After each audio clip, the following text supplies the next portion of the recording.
Well, 2 weeks away, does it feel, because you guys are in the middle of camp, does it feel like it's a long way away still to the first game, or does it feel like that's almost here?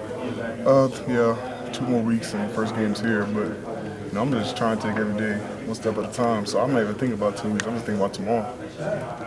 That's my approach. How are things going out there for you? Where do you feel your game has risen maybe from this time last year?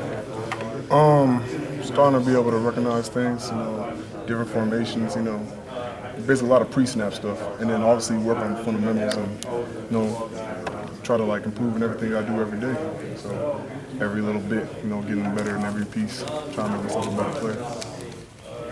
Could you comment about Dan? I know Danny Spahn talked to you guys today and announced that he's done with football. Just the impact on you, who's a classmate, and the team. Well, Danny Spawn's like a brother to me, so when he pretty much told us, me emotionally, I felt it. It's tough. It's tough, but I'm still gonna be here for him. He's very intelligent, very smart. He lives his life in the right way, so I know God has a plan for him.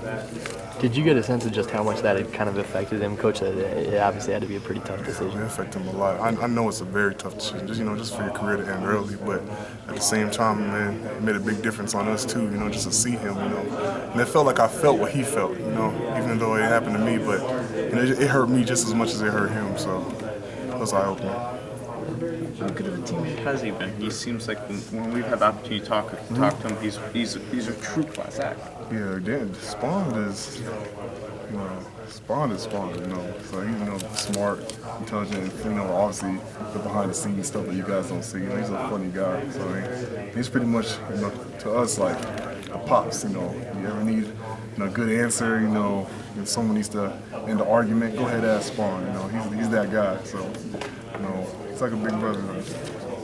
Coach was very complimentary of you today, talking about just the way you go about playing your game passionately. He says you're not a vocal guy per se. You do your talking with your game. Could you explain just the emotions you have playing in the game and what it means to you? Well, pretty much the emotions I have started when I was young.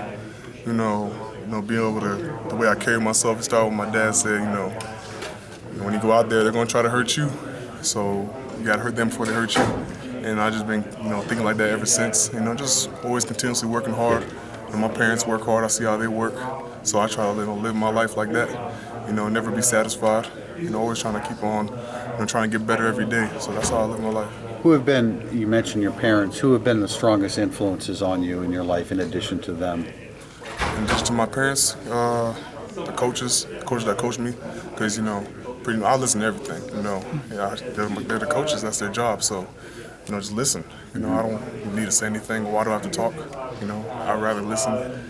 Most of the time when you talk too much, you get in trouble. So, you'll never get in trouble for listening. So, that's how I think. That's a good way of putting it. Yeah. I know a couple of the other guys on the line get a lot of accolades in some of the preseason stuff. How do you guys kind of deal with that? How do they handle it, and how do you guys handle them getting the attention? We just do what we do.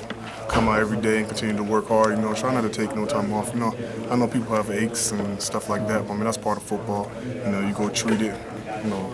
Treat your body like a temple. Eat good foods. Stuff like that, and just get ready. Do you have a favorite